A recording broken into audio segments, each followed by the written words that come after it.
एक बार की बात है, जापान की एक पुरानी कहानी है। एक सम्राट था जो बहुत शक्तिशाली और प्रभावशाली था। जब भी वो अपने राज्य का दौरा करने निकलता अपने घोड़े पर सवार होकर, तो रास्ते में एक साधु को रोज देखता। वो साधु एक बड़े वृक्ष के नीचे बैठा रहता। कभी वो अपनी मस्ती में बांसुरी बजाता, कभी धीरे धीरे नाचता, कभी कोई सुंदर गीत गुनगुनाता और कभी बस चुपचाप बैठकर आकाश के तारों को निहारता रहता, पूरी तरह से मग्न, बेफिक्र, खुश। सम्राट हर बार उसके पास से गुजरते हुए रुक जाता, घोड़े से उतरता नहीं, बस दूर से देखता। साधु को देखे बिना मन नहीं मानता था। वो छिपकर उसकी वो बेफिक्री वाली मस्ती को देखता और फिर चुपचाप चला जाता। धीरे धीरे ये आदत बन गई। सम्राट को पता ही नहीं चला कि कब उसका मन उस साधु की ओर इतना आकर्षित हो गया। अब वो रोज चुपके से एक झाड़ी के पीछे छिपकर साधु की मस्ती देखने लगता। साधु की वो आजादी, वो खुशी देखकर सम्राट खुद भी मस्त होकर महल लौटता। ये रोज का सिलसिला बन गया। एक दिन सम्राट का मन इतना भर आया कि वो खुद को रोक नहीं पाया। वो घोड़े से उतरा, साधु के पास गया और उनके चरणों में गिर पड़ा। भावुक होकर बोला, महाराज, अब मैं आपको यहाँ नहीं रहने दूंगा। सर्दी आ रही है, बारिश आने वाली है। इस वृक्ष के नीचे आप कैसे रहेंगे? मेरे महल में चलिए। कृपया मेरी सेवा का मौका दीजिए, मुझे ये अवसर दो। अब बार सर्दी आ बना। ये सुनते ही साधु उठ खड़ा हुआ, अपनी छोटी सी झोली उठाई और मुस्कुराते हुए बोला, चलो। सम्राट को बड़ा आश्चर्य हुआ।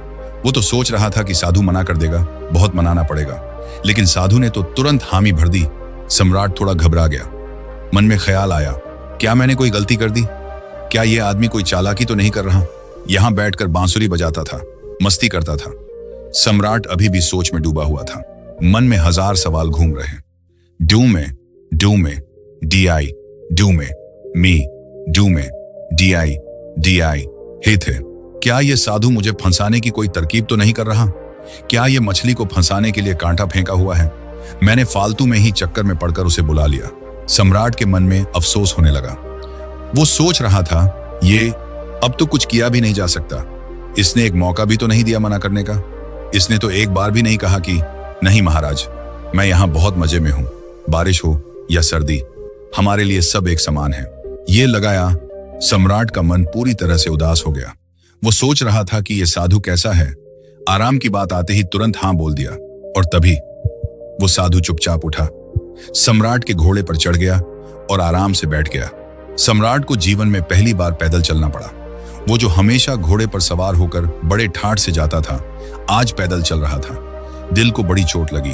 अरे, मैंने बड़ी जल्दबाजी कर दी, बहुत बड़ी गलती हो गई। लेकिन सम्राट अब अपनी बात से मुकर भी नहीं सकता था। वो अपने वचन का पक्का था। मन ही मन सोचा, चलो, महल में तो बहुत लोग रहते हैं, ये भी एक और रहेगा, क्या फर्क पड़ता है। पर अब उसके मन में साधु के लिए वो सम्मान खत्म हो चुका था। साधु महल में आ गया और रहने लगा। लेकिन अब सम्राट के लिए दिन ब दिन मुश्किल बढ़ती गई, क्योंकि साधु वही पुरानी मस्ती में था। जब वो वृक्ष के नीचे बैठा था, तब भी बांसुरी बजाता, नाचता, गुनगुनाता था। महल में आकर भी वही कर रहा था, बांसुरी बजाता, नाचता, भजन गाता। बस अब वो मखमली गद्दों पर बैठकर बांसुरी बजा रहा था। ये सब देखकर सम्राट की छाती पर सांप लौटने लगा। कहाँ का आदमी मैं उठा लाया? ये तो कोई साधु ही नहीं, मेरे से भी ज्यादा शान से जी रहा है। सम्राट को तो सैकड़ों चिंताएं थीं, साम्राज्य, महल, धन, दौलत, युद्ध, प्रजा। लेकिन इस साधु को तो कोई फिक्र नहीं। वो बस मस्त बांसुरी बजाता, नाचता, खुश रहता। ये लगभग सम्राट ने किसी तरह 6 महीने बर्दाश्त किया, लेकिन अब सहन की हद पार हो गई। एक दिन उसने हिम्मत करके साधु से कहा, महाराज, एक निवेदन है। अब मुझ में और आप में क्या फर्क रह गया है? साधु ने मुस्कुराते हुए कहा, फर्क जानना चाहते हो? साधु ने मुस्कुराते हुए कहा, अरे बुद्धू, तुम 6 महीने तक फालतू परेशान क्यों रहे? ये सवाल तो तुम्हें उसी वक्त पूछ लेना चाहिए था, जब मैं घोड़े पर बैठ गया था। मैंने तो देख ही लिया था कि तुम्हारा मन उस पल टूट गया था। जब मैंने झोली उठाकर तुरंत चलने को हामी भरी थी, तुम्हारा चेहरा सब कुछ बयां कर रहा था। ये प्रश्न तो उसी समय तुम्हारे भीतर उठा था ना? अरे, तुमने 6 महीने तक अपनी छाती क्यों जलाते रहे? वहीं पूछ लिया होता, मैं झोली डालकर फिर वृक्ष के नीचे बैठ जाता। किस बात का संकोच था तुम्हें? लेकिन मैं इंतजार कर रहा था, देखूं कब तक तुम पूछते हो। तो चलो, कल सुबह फर्क बता ही देता हूं तुम्हें, लेकिन हाँ, गांव के बाहर बताऊंगा। सम्राट रात भर सो नहीं पाया। सुबह उठा, उत्सुकता से भरा हुआ। मन में सोच रहा था, क्या फर्क हो सकता है? मुझे तो कुछ भी फर्क नहीं लगता। खाना वही खाता हूं जो वो खाता है। वो भी कभी कभी मुझसे ज्यादा मांगता है। कमरा मेरा सुंदर है, उसका उससे भी ज्यादा शानदार है। मेरे 2-3 नौकर चल जाते हैं, लेकिन इसके तो पूरे दिन 15-20 नौकरों की जरूरत पड़ती है। कोई अंत ही नहीं। कपड़े इतने शानदार पहनता है कि कोई देखे तो समझे मैं इसका मंत्री हूं। ये खुद महल का सम्राट लगता है।